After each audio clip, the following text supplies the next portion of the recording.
Hallo julle, so ek wil vir julle 'n bietjie iets interessants vertel, nee. So hierdie is die Aussie ligte wat julle almal ken vir julle Land Cruiser 79's, nee.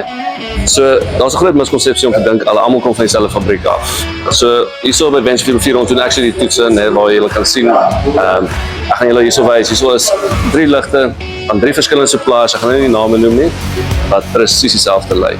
So voor ons ligte aan kliënte voorstel, dan maak ons eers seker oor die output en watts en net seker maak hulle is die beste. So ek gaan gou vir julle deurvat en wys net interessant hoe die watts en die lumens verskil op al 3 van hierdie ligte.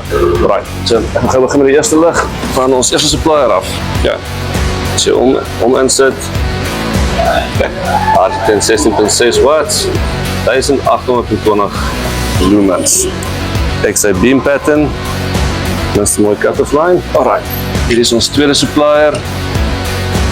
Okay, hy het op 19.4 3 watts, 2120 lumens. En as jy sy beam pattern wil kyk. Alright.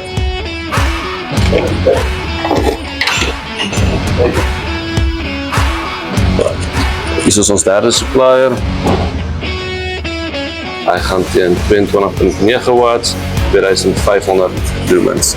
So, daar kan jy sy beam pattern sien. Alright, so die watts en die lumens is dalk nie baie groot nie, maar dit maak 'n groot verskil as jy in die aand ry. Hierdie lig het 'n heeltemal ander look.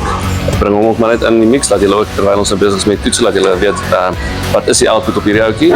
So, hy hardloop teen 46 watts, 4900 lumens. En kyk sy beam pattern. Hy gee basically 2 keer soveel lig soos die ander ligte. As jy enige vrae het, enigiets wil weet, comment, post. Ek sal so gou as moontlik probeer terugkom na julle toe, enige tegniese goeders, ja. Andersins, maak 'n draai, kan ons julle self wys hoe ons dit doen. En ja,